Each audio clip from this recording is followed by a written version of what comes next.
Welcome back to Tech Yes City, and this is the Doc coming back to you guys today with a question that I get asked a lot lately, and that is, should I wait for Broadwell or should I just pull the trigger now and go get a Haswell CPU on a gaming rig?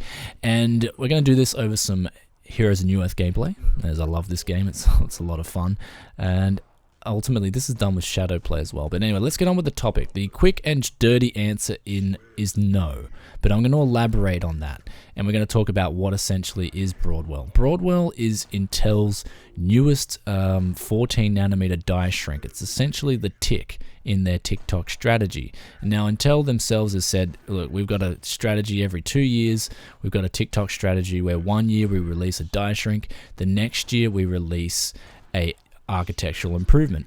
And for me, I'm more I'm always keen to see what the TOC has, because that's when you get the architectural improvement. That's when you, in my opinion, can sometimes get a big performance increase, as people saw with Sandy Bridge. That was probably their best TOC to date. Haswell was not that impressive. I thought in some instances it was actually slower than Ivy Bridge, like for rendering and stuff, but definitely when they doubled the cache bandwidth, that did help, and I did find it did make an improvement for gaming. So above all else, it made an improvement for gaming. So I can recommend Haswell over Ivy if you're a gamer. And so essentially what you've got now is another thing too, that when you went from Ivy to Haswell, you had such really good motherboards. I mean, the Z87 platform line, the motherboard partners really stepped it up, and they offered just everything that gamers wanted on these platforms. They put all SATA 3 ports on there. They put good NICs on board. They put really good onboard audio on board, and people were just like, damn, yeah, Z87 motherboards, especially on a mid-range board, come feature packed. And the good thing about the Haswell CPUs and the Ivy CPUs is that on a mid-range board on air, you didn't need any better than a mid-range board to sort of get that max overclock out of your CPU. So I think the Z87 board as well, and this is another reason why I'm not really going to be recommending the waiting for Broadwell, is because the Z87 board is already really feature-packed. I don't see them adding much else. The rumors are that the Z97 platform is going to bring in PCI Express SSD and hard drive support, which will increase the bandwidth up to 1 gigabyte per second. If you guys didn't know, the SATA 3 is currently maxed out at 6 gigabits per second, which is essentially different to gigabytes. If you were to put that in gigabyte terms, it'd be like 0.6 gigabytes per second. So you can see that you're going to get a bit of an upgrade. This would generally be for people who are really enthusiast minded, in that they want to RAID 2 SSDs together and get get higher transfer speeds out of their RAID zeros. For instance, 2 Samsung Pros 840s in this configuration would be beast. So if you are that kind of person, you'll probably be upgrading anyway. But just for the general gamer on, say, a GTX 780 or a 780 Ti and a 4670k or a 4770k, and just like a 256 gigabyte SSD, you generally not going to notice much of a difference, in my opinion. Now, another feature they're going to offer is Intel Boot Guard or something technology, which I think that's more of a server sort of feature. I'm not going to be using that. I generally have no problems with my data getting compromised or my computer being compromised in any way. So there's the 2 new features coming out, and they're not really that sort of wow, in my opinion. So the Z97 platform, am I going to be upgrading? Probably, because I make a lot of videos, and I get some advertising cash out of that videos, and it pretty much pays for itself. So but honestly, all we're going to see this time is the tick, and so we're going from 22 nanometer to 14 nanometer, and with that you're going to get about, I'm going to guess, maybe a 7% improvement, performance per clock improvement, performance per cycle, internal, IPC improvement. So you're going to get about a 7% increase, in my opinion, and the reason why it's going to be more than 5% is because we're going from 22 to 14, and if you look at that in percentage drops, I think it's about 36% that this is actually going to drop. Last time it went from 32 to 22, that was about 31% in the actual size. So it's actually pretty damn big. Like, so, 36% drop in die size is actually pretty damn big. So I think the IPC improvements are going to be pretty decent, but is it worth waiting out?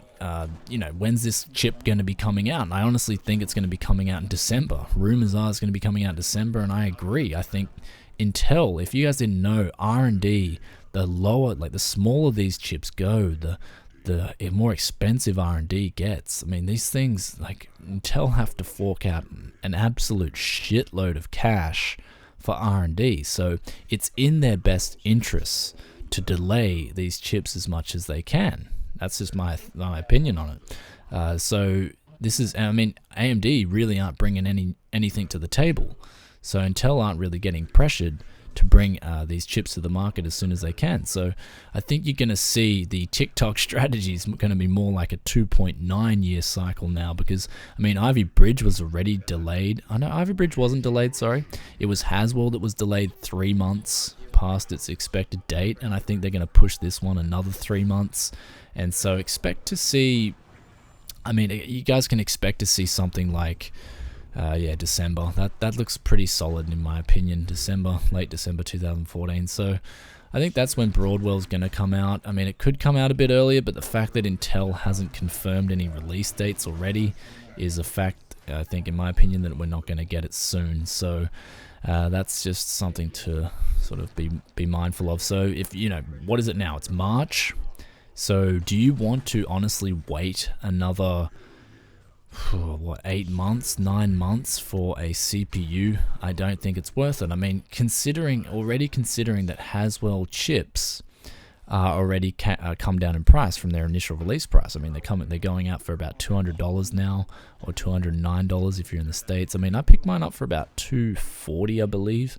I actually forgot. Maybe it might have been cheaper, $220, but definitely the motherboards and the Z87, sort of the motherboards and the CPUs are definitely at a decent price at the moment, so you can pick one up. And the good thing is that this time around too, if you're really desperate to get Broadwell, I'm pretty sure you're going to be able to use the Z87 platform to use Broadwell. I mean, it's going to be the same socket. It's going to be the LGA 1150, so that's going to be no problems at all. I mean, if they did make it Z97 only, then damn, man, I would probably riot and go to an Intel building and go, what the hell, you would release one motherboard for one CPU only? That's just disgraceful. But I mean, I think you're definitely going to be able to use your Z87 platform with Broadwell, so I don't think that's going to be a problem. Just a BIOS update and you're good to go. So definitely, yeah. So I mean, if you want to wait, if you definitely want to get on Broadwell, then I don't think you're going to have a problem with the Z87 motherboard. So that's one thing to remember. Now, another reason why I believe Broadwell is going to be delayed is Intel need time to get Haswell E out. I mean, if they're releasing Broadwell before Haswell E's out, then they know that that's costing themselves market share, right? I mean, this is a sort of, I think they're sort of competing with themselves, because people will go out and they'll get the i5-5770k, and if it's released before Haswell E, they've just essentially, instead of trying to sell an 8-core, they've essentially just cost themselves maybe $400, whatever, because they can't sell a Haswell E chip now because that guy's on the latest Broadwell. So I think they're going to let Haswell E come out before Broadwell this time. I think that's in Intel's best interest as a company. So it'll be interesting to see.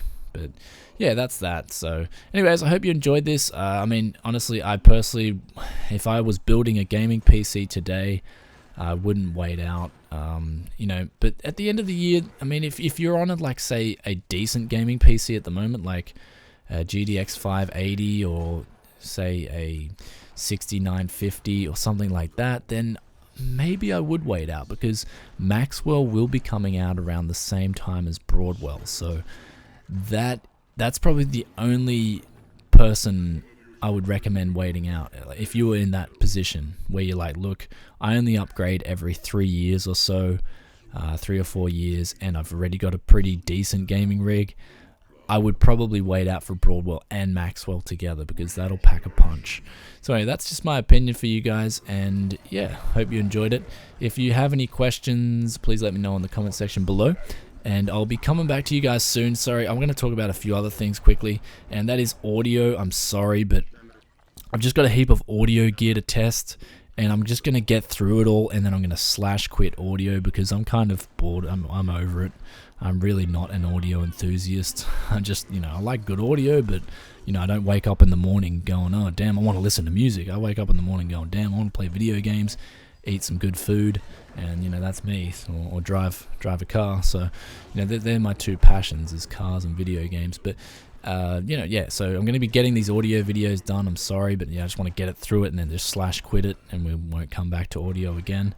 And also, yeah, the Titanium HD, speaking of audio, I'm actually recording on it now, so let me know what you guys think, if the audio is better or if it's richer. I'm not too sure, but I'm recording on a new ADC essentially, through the same preamp and the same mic. So anyway, let me know what you guys think, and I can't wait to give you guys more videos. Anyway, if you like this video, please give me a thumbs up. I'd greatly appreciate it, and if you haven't already, subscribe to Tech City, and I'll be coming back to you guys soon. So yeah, essentially, if you are waiting, if you have a decent gaming rig already and you want to wait for a Broadwell, sort of Broadwell Maxwell combo, then I probably would wait out. But if you have a really bad gaming PC, or you don't have a gaming PC at all, then it's going to be like a 9-month wait. So I probably wouldn't wait personally. So anyway, that's that, guys, and I'll peace out for now.